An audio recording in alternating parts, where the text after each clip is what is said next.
So, I have some thoughts today, and I want to ask you some questions. So, let's talk about, for instance, like some of these retro games that I have, right? Like, here I have a copy of Road Blasters, just as an example. And one of the reasons I like retro games is this is based off of a old, arcade game that was very quick. You just put some quarters in, played a couple levels, got as far as you could, and then next time you try to do a little bit better. It's that simple, right?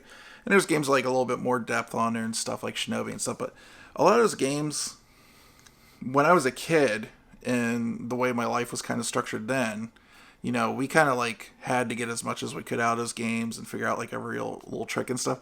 But they just don't have a lot of content.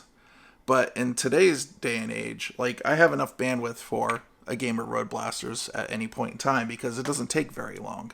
But these newer games have so much content, and in some cases, like if you look at Breath of the Wild, with just one simple part-time job at the time and some of the other things going on in my life, I got about 150 hours into Breath of the Wild, and it took me about a year and a half to beat that game.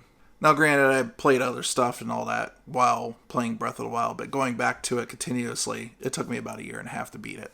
And compared to some people out there that make like Twitch streaming these games from front to back their career, and it takes them like a week and a half or 2 weeks or whatever, that's insane to me, seeing how much time you have to spend on it.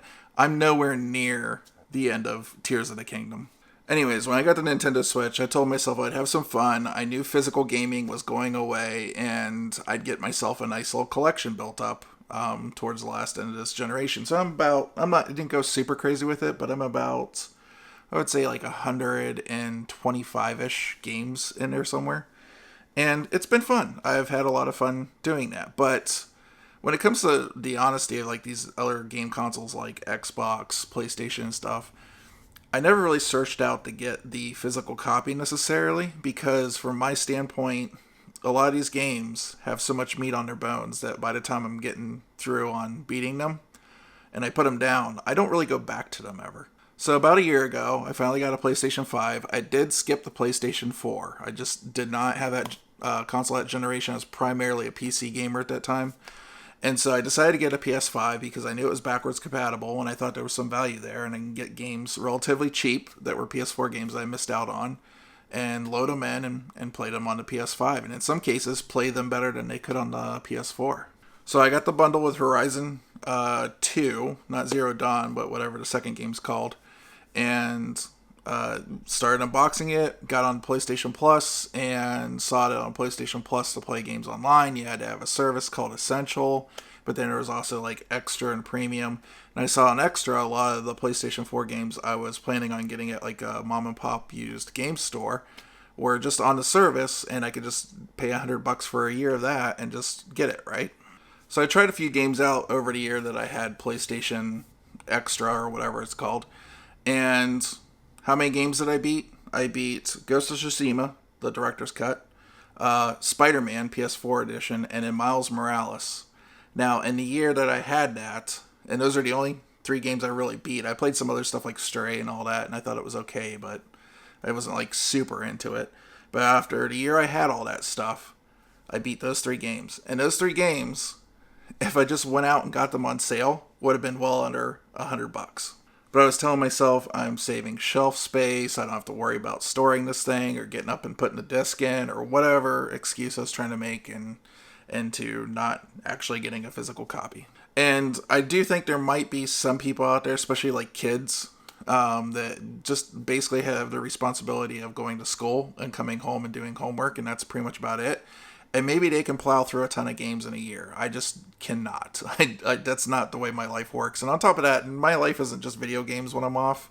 I like doing other stuff too, like going out to the bar, playing some pinball at the bar, meeting up with friends, going to a movie, just whatever, Like I don't play video games like constantly all the time. So if I had to say, like, I do collect these games, and I would say I'm like a little bit more of your average consumer, but like not necessarily the average, just somebody that's like a little bit more into this whole like game collecting hobby thing, right? So with that being said, did I feel like I got my value for $100? Well, no, and that's why I canceled the subscription a day before they announced they were going to raise it to $135. And now I'm like, hell no, because you guys don't even release your new games on this service, which if you want to get Spider-Man 2, it's not going to be on their day one. Not even like on Game Pass, which I think Game Pass is overpriced too, but it's not going to be their day one. You're going to pay $70 for Spider-Man 2 if you want to play it day one. And I'm sure for the convenience factor of not having to go out and just download it at home and whatnot and have to put something on the shelf, a lot of you are going to spend that $70 on a digital copy and just download it to your PlayStation. But when you're done playing Spider-Man, you can't do anything with that digital copy. And if something happened, just like tomorrow, all of a sudden Sony just said, like, nope, no more Spider-Man on the store, and they took it away, they have that in the EULA that once you paid for that, they can just like go, it's gone. Sorry. My friend really likes Horizon Zero Dawn, Rocket Sage over on Twitch. Hi Sage, how you doing? And so I wanted to try it out. And I started playing it on PlayStation Plus, and then I canceled the subscription. So I went out and looked for it. You know what it cost me? Here it is right here. Read the price tag. $12. That's what it cost me. $12 for the game. Because I haven't played it like day one. I didn't go and spend the $60 or $70 or whatever these were that generation. I just went and got it for $12 to enjoy it now. And when I go to game stores looking for some of the retro games that I want to like add to my collection and stuff, and I do some window browsing, if I see a good deal, I end up picking like a PS4 game that's like on my list that I want to play. This is all under $100, just barely, but it's all under $100. I can trade these in, even though they're only like worth a buck or two, but hey, that's a buck or two off of like maybe a copy of Road Blasters or something like that. But I control it, I own it, I can hold on to it, it can accrue value over time. The sky's the limit where I don't have that kind of freedom. You know, the only thing I have is I have convenience. I have no real freedom with any kind of digital online purchase or service. And then the other thing that really worries me about these services is they have the same problem that streaming services do. When they have, or even back in the cable days, when you got cable TV and there's all these channels, you know, all over the place. They were just trying to figure out how to fill content in there, so it seemed like they had a lot of value to their service. And you would just get like all these really crappy TV shows, and now just like crappy shows on streaming services. And now I'm just worried about them kind of coming into like a lot of like small indie developer studios, just anybody willing to do anything cheaply, and just to fill content onto their services, and just have like basically shovelware games just being put out there. I mean, this is something that's been going on for a while, and as we've had more and more people trying to put content on these platforms, the amount of games per generation has been way more. If you look at the Nintendo Entertainment System, which by the way had a lot of games that really weren't bangers, there were 754 games in the US on the Nintendo Entertainment System. If you look at a Nintendo Switch, there's over 4,500. So when you get something into like a game service like Game Pass or PlayStation Plus, and they're like paying these developers to make games for the service and stuff like this, I'm just worried about like how much of that's like going to be worth my time or even worthwhile. And then here's my last little rant about these services and digital gaming in general, is the gateway of playing online. To play now for Call of Duty or anything like that, unless it's a free-to-play game, they do give you access if it's free-to-play.